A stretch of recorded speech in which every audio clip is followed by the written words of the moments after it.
Hi, I'm Johnny Marques, and welcome to the All Knowing Podcast. We all have people we admire, heroes, people we look up to, people we try to emulate. At the All Knowing, we look into people's personalities by using different systems such as numerology, astrology, and life charts. A deep dive in a persona, if you will. It is our hope that we can help break down what makes a person, who they are, their traits, their actions, and their possible beliefs. And in doing so, help you understand if you have similar virtues. If you like the show, don't forget to push like. Or if you have someone that you want us to do a life chart on, please leave it in the comments. Thank you for watching and enjoy the show.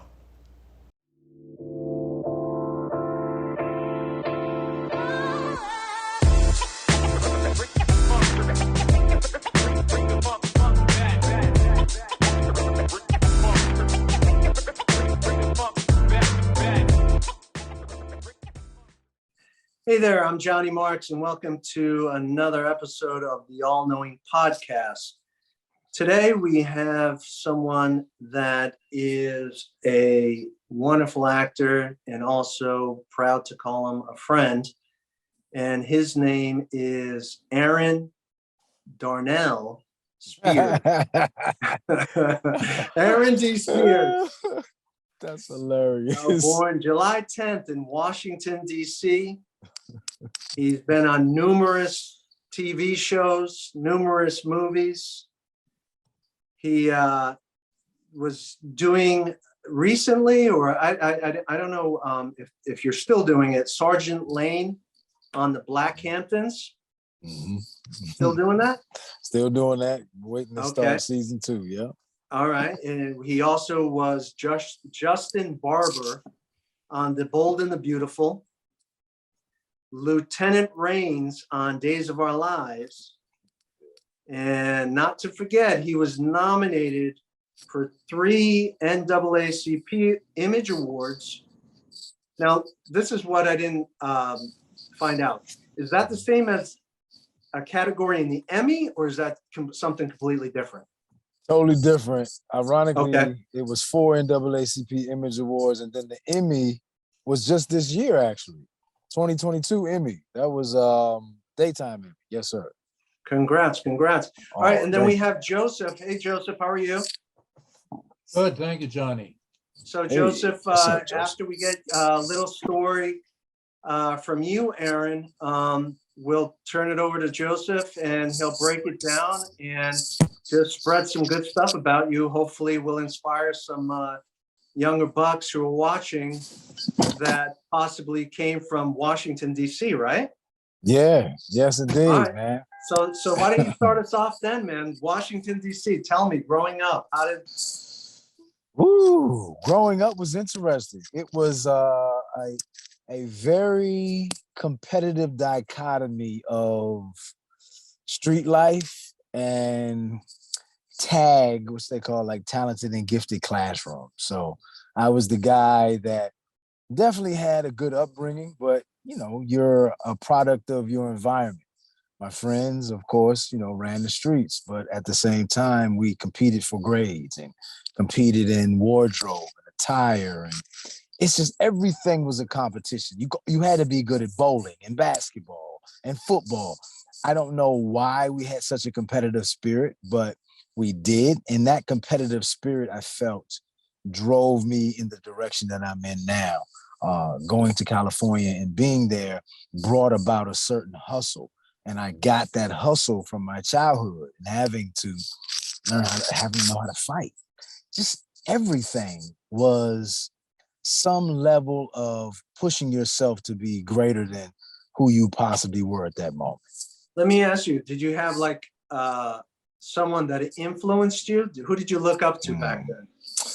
Man, back then, I would say, I guess the older kids in the neighborhood. That's kind of all we had to look towards as far as influence. They literally would school us They wouldn't let us do the quote unquote things that they did that were bad.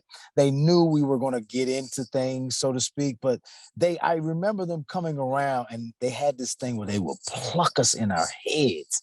So they would call us knuckleheads, right? And man, don't be doing, I told you, bop.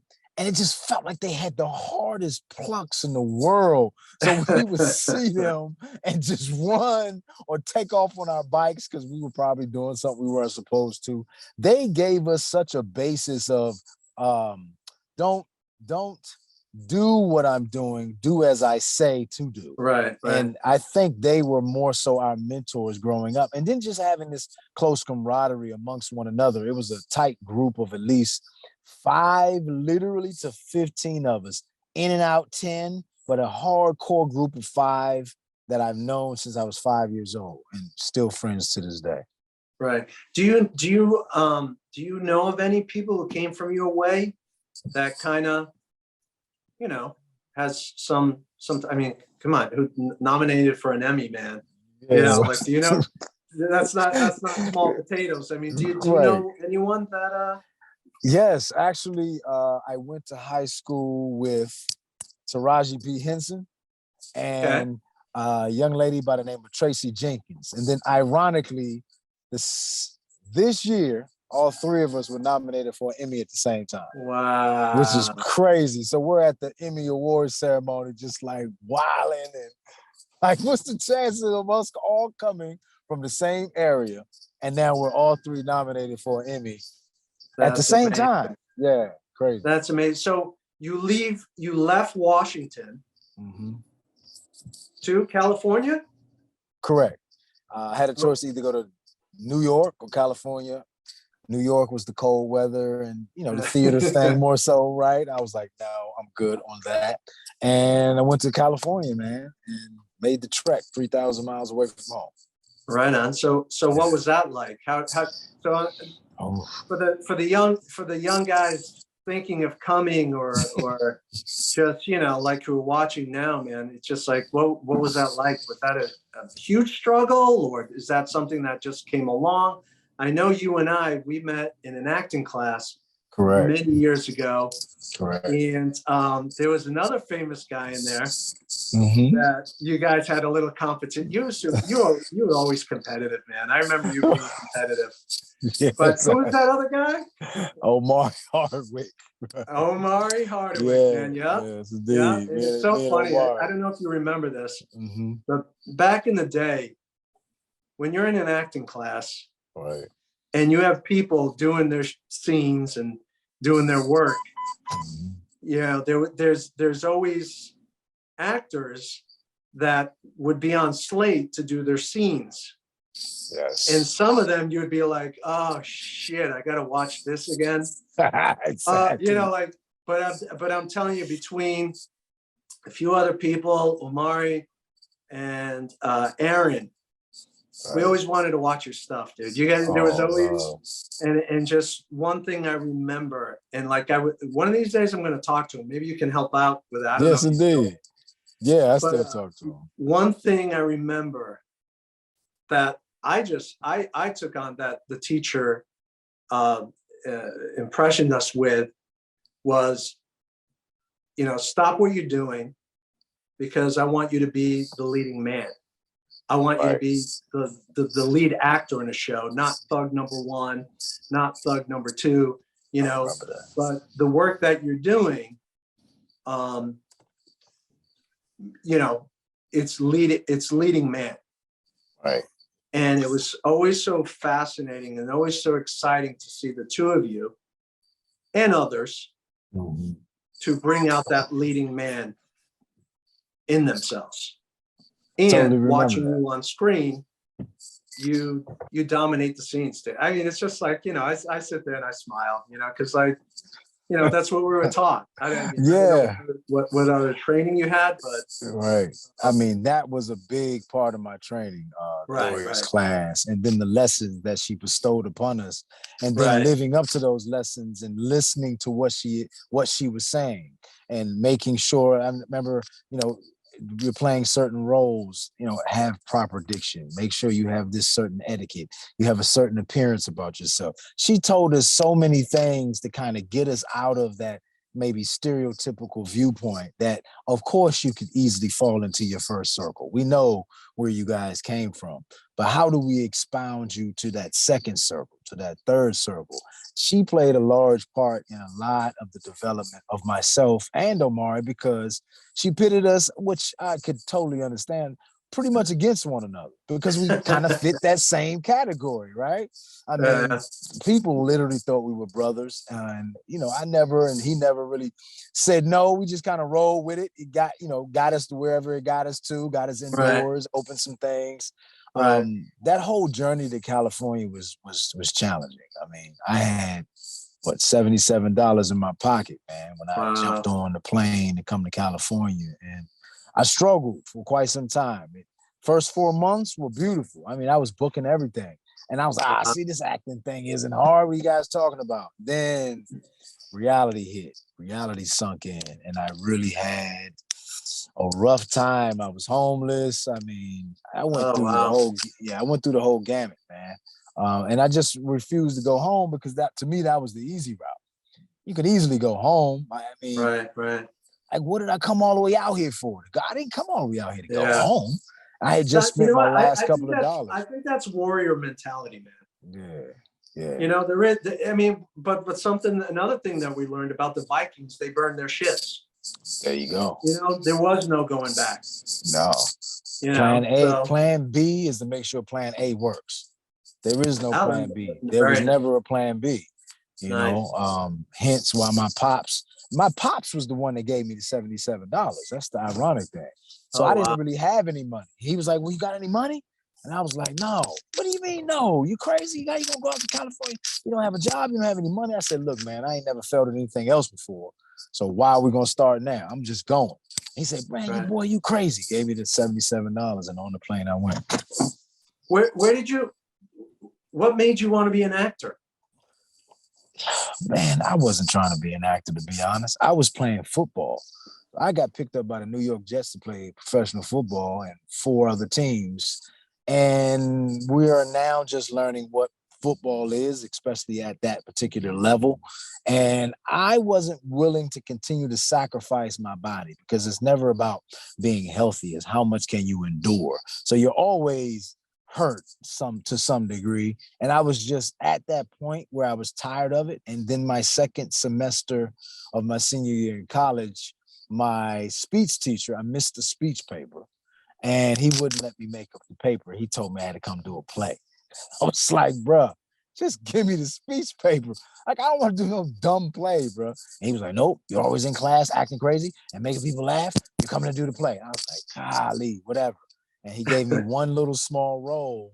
And then that one little small role turned into 6 small roles. Wow. And from then on, I was just like, man, this is what I want to do. Because it didn't require me to destroy my body. And it was something that I felt passionate about. I was like, man, I feel like I can do this, And is there a film that you saw that you're like,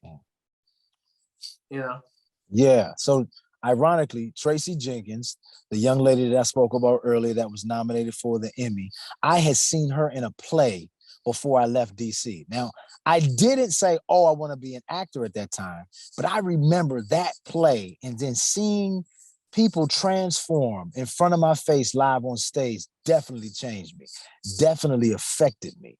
And then all of a sudden, I remember seeing Jason's lyrics. It was with Jada Pinkett Smith now, but Jada Pinkett at the time. Alan Payne. And I was like, wow, I wanted to do this. And then I remember seeing Will Smith and just his personality. I always felt like he was being himself. And I was like, dude, he just personality-wise reminded me of myself.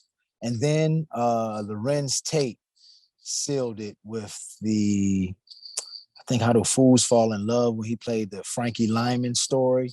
man, he murdered that. And I was just like, bro, this thing is amazing how these people are just kind of changing and transforming. And then Jeffrey Wright came along with a couple of renditions of things. And by that time, I was like, yo, this is what I want to do. I had already experienced it, got my feet wet a little bit in college. And I would say those people and those projects pushed me towards the edge. Right on. Yeah. So so let's fast forward where you're here. Mm-hmm. You're booking some stuff. Were there temptations? Did you have like a 6-month party phase? Like what? Like did you jump in and like you once you committed? Like I mean, like these people who were seeing you, like who've never been to California, thinking about being an actor. Right. What did you experience? Experiences, well, it's totally different now. I feel like you have more opportunities with social media and skits and so forth and so on. Right. But then it was literally, I had a motorcycle from the roommate that I was staying with, and I would jump on my motorcycle and ride from Orange County all the way to Hollywood to get what was called at that time a Dramalog and then Backstage West. They were two separate magazines. So they're one now, right?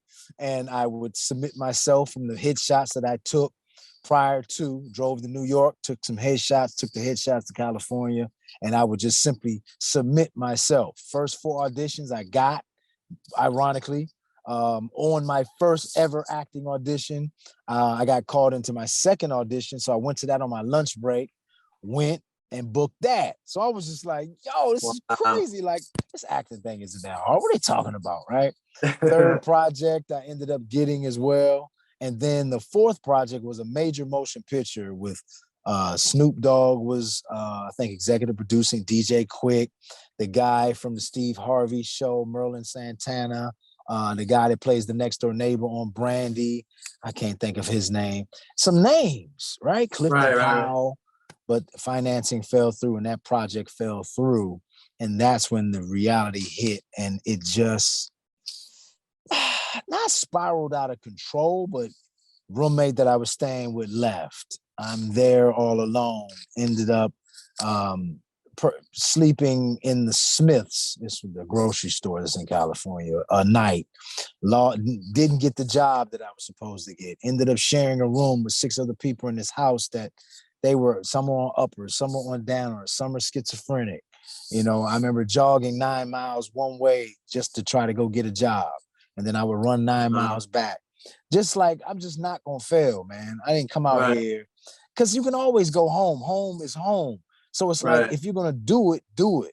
See, most people in life are on the 50-50-50 plan, where you give someone else 50 hours a week for 50 weeks of the year, for 50 years of your life. You give somebody else your best years. And I'm like, if you give yourself those years, how in the hell can you not make it?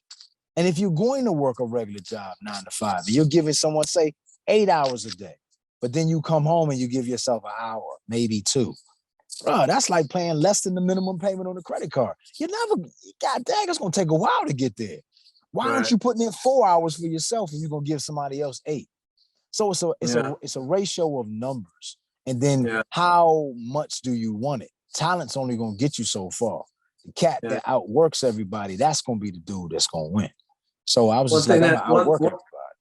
One thing that teacher, I remember, because I'm sure you do too. Mm-hmm. There's so many lessons that we learned in that damn class that still applies till today. Yeah. So that was her talent, that she was an amazing amongst many talents, but that acting becomes is your baby. Yeah, it is. And if you don't feed your baby, it's not going to survive. It's not going to survive, bro. You got a lot of people that say that they're actors. Like acting has to become your other child. Yes, very true. That is exactly it. So at what point are you sitting there? I know, not to put you on the spot. It's all good. But at what point are you sitting there and you're looking around saying like, yeah, I might be here. I might. Was there a certain job? Was it the soaps? Mm-hmm. What? The job that I would say turned everything around was I was a substitute teacher for about 10 years with LAUSD. And then they had the layoffs. And I remember I committed to those kids in a way that year before that I hadn't committed to them before. Like my wife had to check me, or I just wasn't being the best teacher that I could be because I was more caught up in, I didn't come out to California to be this. I don't really want to do this, instead of being grateful for the job and grateful that you have a source of income as well as a job that allows you to still audition, right? And you don't have to really like call off. No boss is going to nag you if you don't go because you had an audition or you booked a job. You just simply respond to the answer machine that calls you every morning. No, I won't be in. And I got laid off. And I remember when I got laid off, I was more happy. And I knew at that point, I was never going back into the classroom again. I remember calling the wife, told her to get a bottle of wine. And she was like, what's going on? What are we celebrating? I was like, I just got laid off. What do you mean? So how was that a celebration or what have you? Right? I said, yo, I'm never going to have to go back into the classroom again. And then maybe a week or so after that, I got the job, the audition for The Bold and the Beautiful. And I went in and I was like, I'm getting this job. I don't give a hell what I have to do. And I went in and got the job. And 12 years later, I'm still on that show. So that wasn't like, ooh, I've arrived, but it definitely was that feeling of, it's time to switch gears. I gave myself to these kids. I did the job, what was asked within the classroom, and now I'm never going to have to go back there again, which was the whole purpose of moving to California anyway. In terms of me saying me making it, I think it took a while, man, before I was like, even like I felt like I even knew what I was doing, to be honest, because the only training I had was like Gloria's class. I didn't go to college for acting. So we learned what we learned in that 4-year process in Gloria's class, but it still were times where I felt like I still don't really know what I'm doing, because in college, my teacher didn't give me direction. And I remember like 10 to 15 years later asking him, like, why didn't you ever coach me? I didn't know what the hell I was doing. He was like, I felt like there was just more there than I could even teach. Why restrict it? You were just like going. And I tell you, I do say this, and there are other testaments to the people who became successful in that class. Omari being one of them, and like his work. I mean, both your work it is just what was it? What's the show? It's Power. Power. That's it. I wanted to say Kingdom. Kingdom. I'm always trying to find out. But Power. And I remember watching just a bunch of the episodes, and I was like, class. Right. And one of the things that I noticed in the both of you is that the charm and the love that in all your performances. Right. And I think there are a lot of people that don't get that. It's like, we're like, oh, we like watching this guy. Oh, let's nominate him for an Emmy. Why? Because he's so charming. He's so, you know what I mean? And it's like, people think it's some big formula, some big secret. And looking back, I'm telling you, when I tried other classes, we both lucked into some major power hitting training. Very true. I don't think we realize how amazing and important that class was. That was like, man, that was like the class, bro. Yeah. If we could have just kept going, it would have been so many more people that would have came out of that class, man. It was jam-packed. It was a powerful class, brother. Yeah. For sure. So what do you think about the people you surround yourself with? I mean, we were talking earlier, and you've been with the same woman many years. Yeah, it's been a while. It's been quite a while. Is that your backbone? Is that, I mean, dude, you're lucky you both feel. I mean, what the hell? Acting and love. Right. It's everything about marriage is definitely work and communication. Don't get me wrong. It's not an easy gig. But it has to be something that, once again, you're committed to. And there has to be some form of love and like and passion within that. You have to enjoy doing it, or at the very least, want to do it. So, man, I've been married 20. Well, we got married in 01. What's that, 22, 21 years? That's 21 years, coming up on 22 years, right? So It's five kids later. Geez. What's her contribution to making Aaron Aaron? She doesn't sugarcoat Jack, man. Yeah. If she doesn't like a performance, bruh, she gonna tell me straight up. Like, you know what I'm saying? Yeah. So I find myself on my toes because you have somebody that's gonna be real with you in all of it that you're doing. You're being lazy. You should have rehearsed the other day. Do you know what her horoscope is? She's Capricorn. Capricorn. Oof. Yeah. Yeah. She's gonna push your ass. Yeah. Definitely. Yeah. Right. Make more money, more success. Come on. Exactly, dude. All right. So after all of these years being nominated for an Emmy, what's next, man? What? Oscar. Oscar. All right. Oscar's next, bro. Like, no BS. Like, straightforward. Like, I'm daring somebody to put me in a film that can get me an Oscar. I dare you to put me in it. I love it. I guarantee I will deliver. You don't even have to. I don't need a handout. Just give me a job that's gonna put me in a film that allows me. I don't even care if it's a real life portrayal of somebody's story. Well, you're gonna be in the next Will Smith film. I predict it. I'm with it. Let's go. I love Will. I do too. I do. He's the same kind of, before all this controversy and bullshit. You know, the things that he, the inspirational videos and we did a show on Will Smith. Right on. So we broke him down, and we, pretty much laid out what made Will super competitive. Yeah. Super achiever. Yeah. So just amazing. I mean, I think it's in all of us, man. It's that warrior mentality, that competition, and it's competition to yourself. Yes, indeed. It has to be that, because if there's anything other than you like, and we were taught that too. What she used to say, run your own race. That's it, man. Because when you look to the side, that's when you lose. Yeah, man. Because that's when you slow up. Put your blinders on, run your own race, focus on you. You understand? So that's totally me, man. And then the other thing too is, I don't know how many times I've said this on the interview. Because me and Omar are so similar in so many ways, bruh.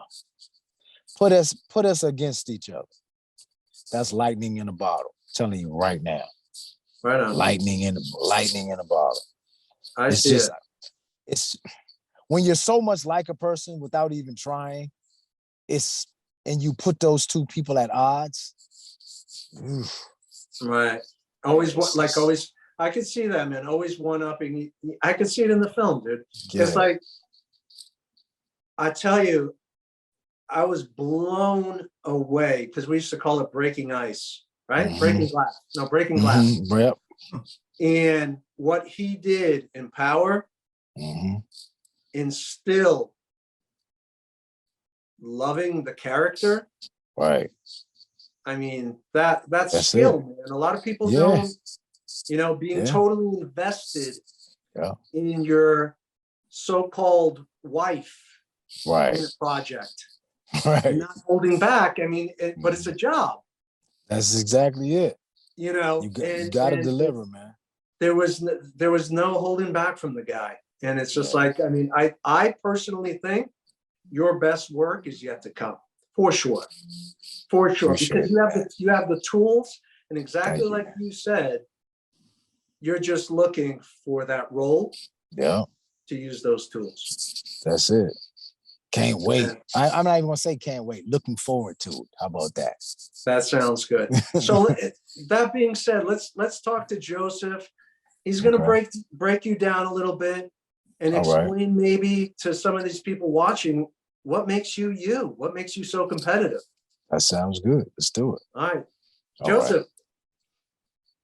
Hi, Johnny. Thank you for the intro. Hi, Aaron. Hey, Joseph. How you doing? Thank you, man. Honor to meet you as well, Joseph. Yeah, so what I normally do is I kind of go deep. I like to go into the soul of the guest. And you got a lot of soul. There's no question about that. A very deep, intense person. I think more so than most realize at first. It comes out in your work. And I did your astrology chart so that I could see, it's like an X-ray of the soul. Yes, sir. You got some very interesting things. One thing you have is you got the dark moon Lilith. That's a dark moon of Earth, conjunct your ascendant in the first house. And that's very rare. My wife has that same placement, as a matter of fact. And what it means is you're extremely psychically intuitive and intense and deep, complicated human being. You're very tough, very strong. Capricorn is the goat. It rules cops, because even the name Capricorn. And also it rules arch criminals too. J. Edgar Hoover, Al Capone, Richard Nixon, Joseph Stalin, Howard Hughes. In other words, you're not a typical Cancerian. You got a harder shell than most, and you got a lot more intense power inside your shell. So you've always been an observer from a million miles away of the world. One of your animals is the owl, which is very wise and very intense. So you see things very deeply, and we can see that in the face reading in your eyes. You have some of the highest eyebrows I've ever seen. Thousands and thousands of face readings over the course of my 50-year career. And you have some of the largest eyelids I've ever seen. Now, the high eyebrows show you can attract money to you.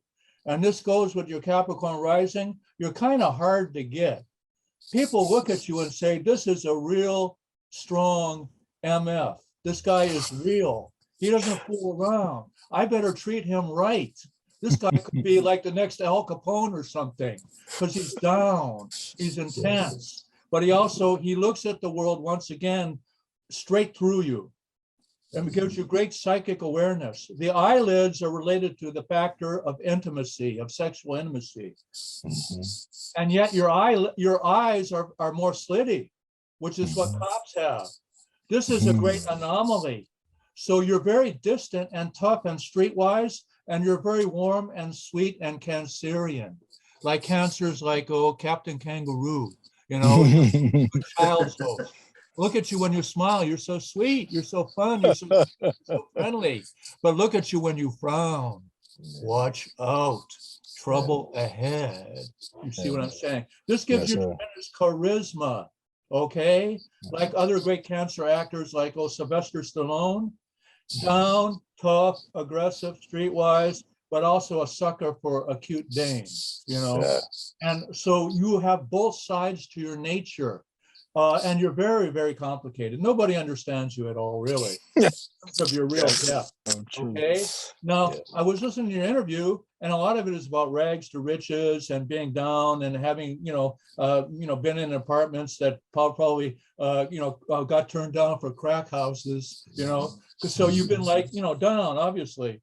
But you also got Sun in Cancer conjunct your descendant, which is like the other people, which shows you're very nurturing and kind-hearted, and you're really a loyal friend.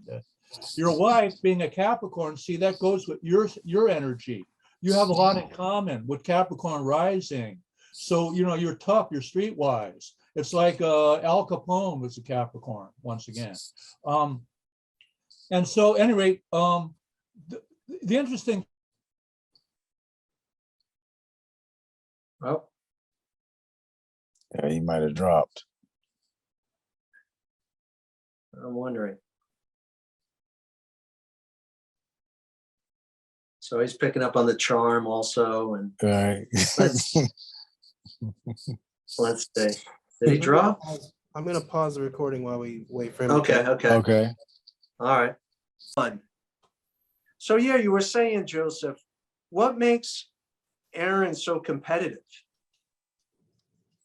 Well, there's a number of factors, and I wouldn't even call it competitive. Genius will out.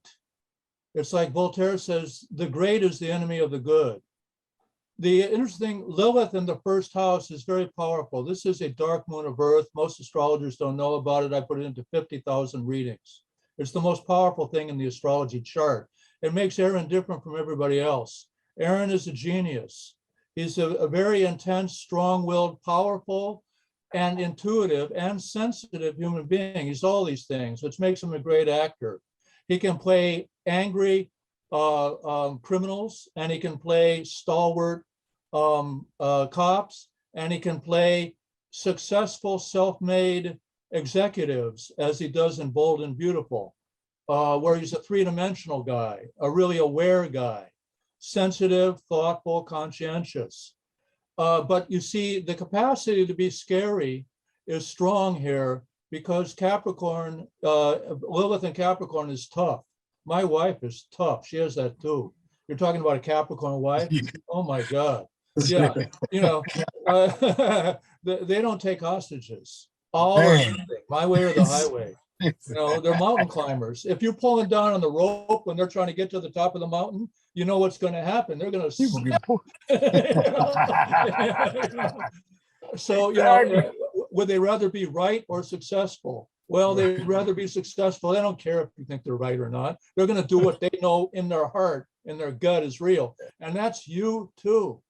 You're streetwise. There's a lot of stuff went on when you were a kid you're not talking about because you probably had to do things, you know, or wanted to do things, you know, money or whatever, you know, and you were a survivor and you may have really wanted to emulate the tough guys in the neighborhood. And it was easy for you to pretend to be that way. You know, not that you're not tough, you are tough. But I mean, you know, you're an actor. You always were an actor. But you were an actor just trying to get along with people. You weren't an actor trying to be on the stage. You were an actor trying not to get beat up. You know, you were an actor trying not to get dissed. You know, so, you know, you've always been streetwise. You're psychic. You're a genius. You know how to fit into any situation. You can play any role. In fact, the roles that are coming up for you is going to get you your Oscar. It's going to be kind of like Danny Glover meets Morgan Freeman meets Denzel Washington. You know, it's going to be three-dimensional. It's going to be because, you know, in fact, you should develop your own property, you know, in my advice, you know, where you're like, you got twin brothers, maybe a gangster and a cop, you know, and you play both roles because you're both. You're both.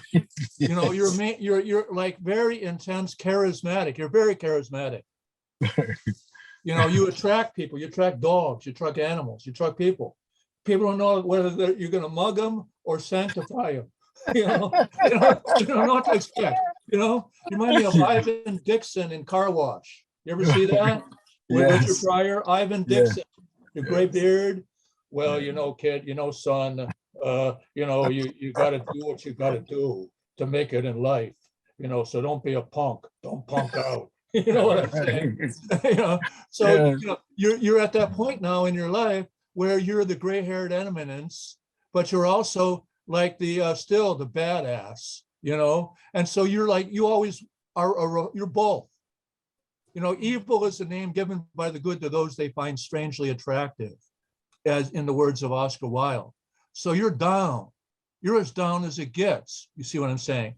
But Cancer is the baby crab, which is soft and sweet and cute, or the tough scarab beetle who's tough, or the high-minded butterfly, I call it, comes out of their shell in order to help other people out of their shell. Father Flanagan, a teacher.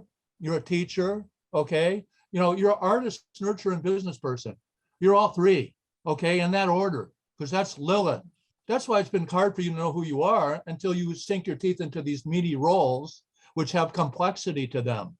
They're torn. Your characters are torn, okay? Because, you know, you were always torn. People don't realize about you, your dialogue when you were a kid was, should I be a badass or should I be a priest? You know, should I try to keep my friends from killing each other because I love them and we're in a set together? Because you believe, you know, you were talking about your friends. The cancer is a club, a group, a family. You're totally family, totally loyal family man. But you're also a genius, and you're crazy, and you would go to LA and live in crack houses while you're trying to make it. You know what I'm saying? Because you believe in your talent. Your talent has to blossom out of the shell. You were in a shell. You were in the crab shell, and you got crabby, so you had to turn your shell into wings. Now, because you were down, you can play down people. You can play down people like nobody ever did in their life. You can make who you remind me of? Brock Peters in The Pawnbroker, one of the greatest actors who ever lived. Cancer, okay? He plays a badass pimp, who corrupts the pawnbroker, and but he's like very sweet. He says, Uncle, are you okay, Uncle? Because the guy's crying because he just copped out with the hood, because Brock Peters is this another one, Forrest Whitaker, Cancer, okay, sweet, sensitive, caring. Who's sweeter than Forrest Whitaker? In the Crying Game, But then who's tougher than Rocky Balboa? Then there's other Cancer African American actors. I just don't remember offhand. They'll come to me probably after the show. But what was that project that you were talking about? Who was the actor? What did the project you reminded of? Because we tend to be the guys that actually go watch the movies. So, right. Do you remember the name of the movie? Say, I think Peter. Were you talking to me? Joseph. Yeah, I'm sorry, Joseph. Yeah, you were talking about an actor we saw. Yeah, you said he reminded you. The guy was crying. Yeah. Well, The Crying Game was with Forrest Whitaker. No, the guy before that. No, there was another one. It'll come to me. I forget. Okay. Peter Brock, I think you said. Yeah. Brock Peters? Brock Peters. Yeah, Brock Peters. Oh, what a great actor. Do you remember the film? The Pawnbroker. The Pawnbroker. That starred Rod Steiger. One of the greatest movies ever made. Nice. One of the most moving movies ever made. Okay. And but at any rate, that's you. You're the soft-hearted mogul, or what do they call it? Crime lord. Because you got heart. And you can star in anything. And you can also be like Danny Glover in where he played the family guy who saves the white guy from the hoods in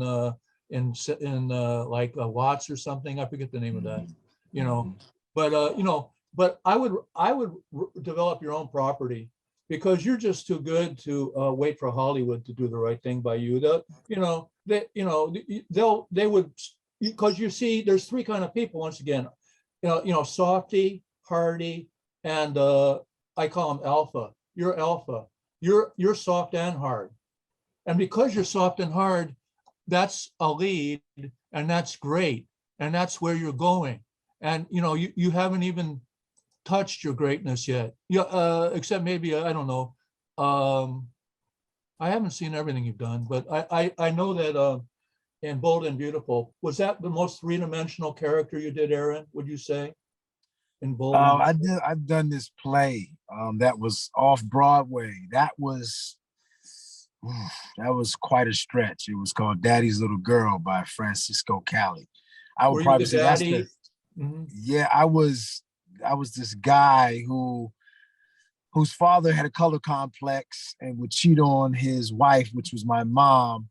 And one day I skipped school, and he came home with a Caucasian woman, and they were doing their thing. Mom caught him, went to the closet, got the gun, didn't see me, shot him.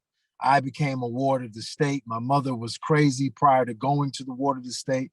Father went to the hospital. She went a little cuckoo. She would go shopping, and instead of trying the clothes on herself, she would put the clothes on me.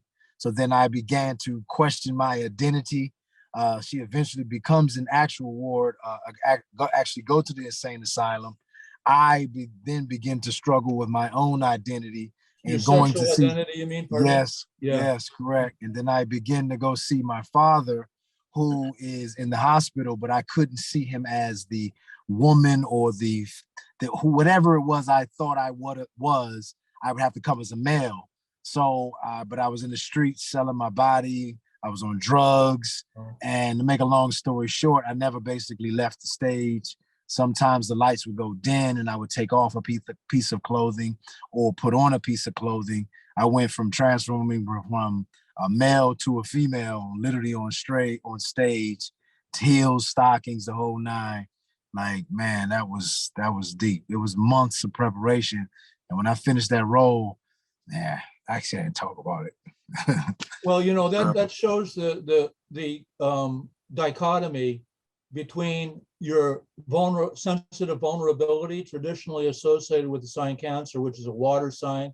You turn a crab on its back, you tickle its stomach, all its little legs go. Cancer rolls the stomach. Right. Yeah. So very, often they get a little round. Like Charles Lawton playing Henry VIII. And so you got very nice avoirdupois, very nice soft cheekbones, but underneath is the Rock of Gibraltar. Underneath your tough is, so you got that charisma that the great actors have.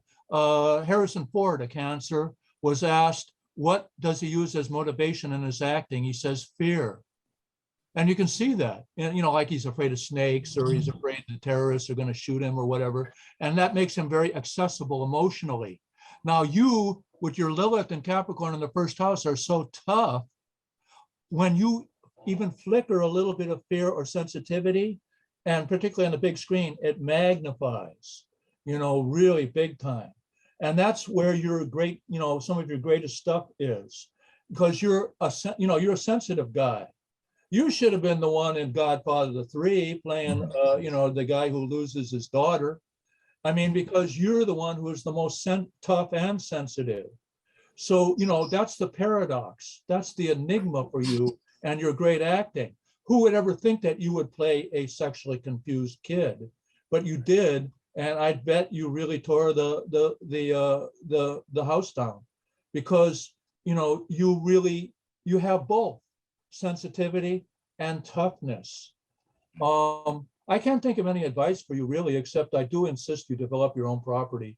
You got to do that, because it comes from inside you. The Lilith in the first is a sign of genius and alienation. When you were a kid, was it a thing in your head about, am I masculine or macho or aggressive like all these other kids who are badasses? Or am I a sensitive person? Right. Is that an issue to you? I just remember just being like me. I didn't know what ironically, like the play. In the play, he didn't know if he was a girl or boy, he was just him. Yeah. I don't remember struggling with the girl or boy thing, but I always remember just like I was just me. You know what I mean? Well, and I don't knew mean that girl I or was boy. different. Pardon me for interrupting. I don't mean girl or boy. I mean more like macho or sensitive, kind-hearted person. Yeah, most definitely. I Yeah. always dealt with that, yeah. Were you in situations sometimes maybe where the gang wanted you to hit somebody or beat somebody up or be strong, and you felt repulsed by that? Yeah, I was the kid that didn't curse. Yeah, there you go. I was the kid that was nice, but I'm hanging out with these rough people and I'm like, yo, don't push me. I don't care if I don't even know how to fight, but I will fight you, even if I you'll win. lose. You'll kick ass too.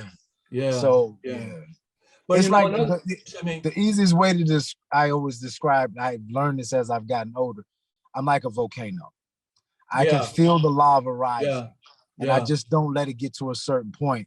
But trust me, you do not want the volcano to erupt. Particularly if they're screwing with one of your friends or your family or your wife or daughter. I mean, that's scary land. Yeah, exactly.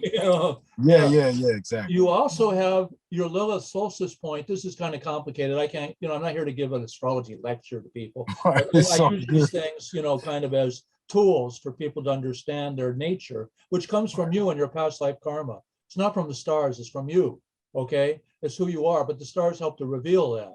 Okay. So you got Lilith solstice point conjunct Neptune and Sagittarius at the top of the sky.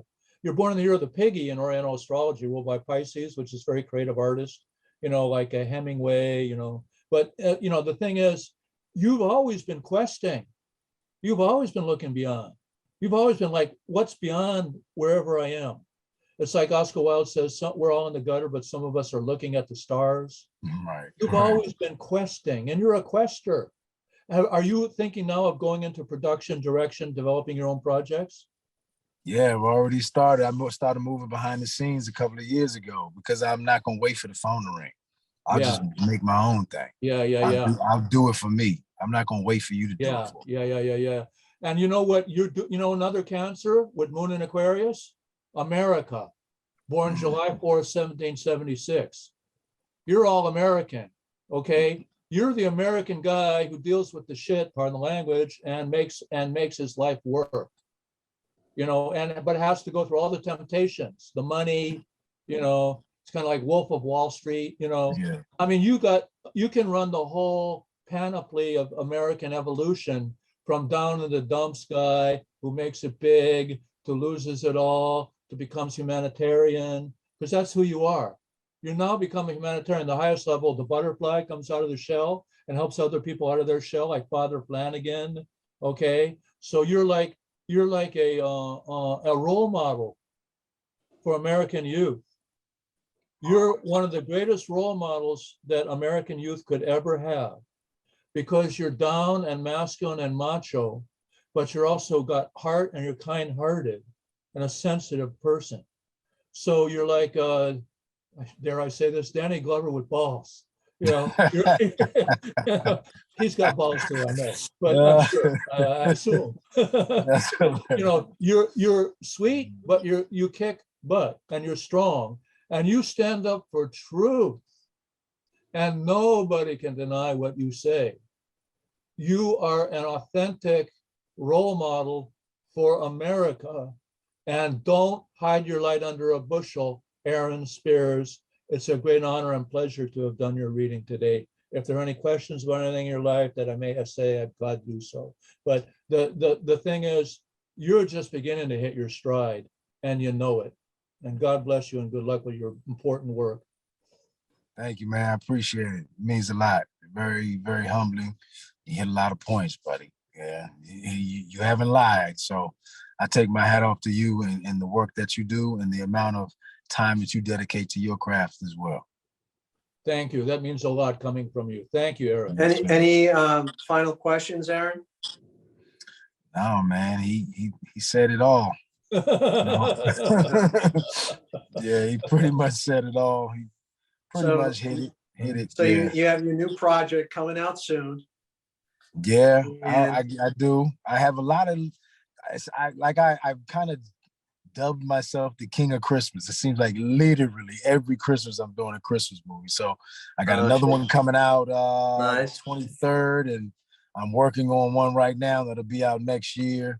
A couple of other projects that kind of fell through during COVID that are now circling back around, that speak of which Joseph says in terms of you know, being that character or creating the project for yourself. So yeah, we're looking to make some. And I got a prediction for you.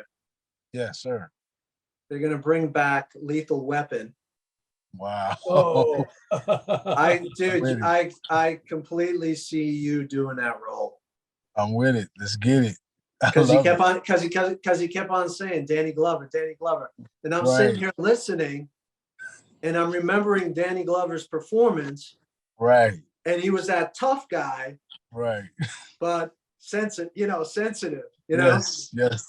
So I think there you go. Any producers or directors out there, I'm telling you, there he is.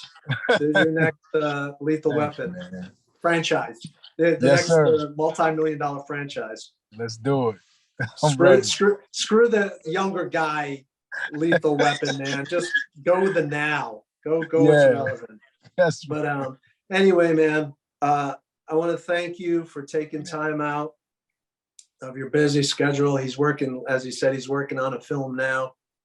And he was kind enough to take a few minutes. I know we went back and forth, but thank you so much. Thank you for being an inspiration. Thank you for being one of the guys in class that inspired us, that showed us that the work and the tools do work. And there you are. Thank you, man. I appreciate it, buddy. Yeah. It's been a while since I seen you. I'm glad that you reached out. I had a great time talking to you. It's like we just talked yesterday. It's just like we came out of class and just started chatting. Yeah, no, for sure, man. You know, there's certain people were lifelong friends because it's almost like because we went through that experience together. Yes, sir. You know, and nobody knows, because people like act in class. I screwed around with this girl, and like then you know, and it was like that class. Yeah, we worked, man. We worked. Yeah, but it also taught us how to be 360 degree of the human soul. Yes, sir. 100%. We need that. We need love more nowadays. I think those projects are going to come back. Yes, sir. And I want us to be a part of those, and I know we will be, man. You're one of those guys. You're going to be like Sidney Poitier into the older years. So yes, sir. Thank you, Joseph. Thank you for the reading. Thank you, Joseph.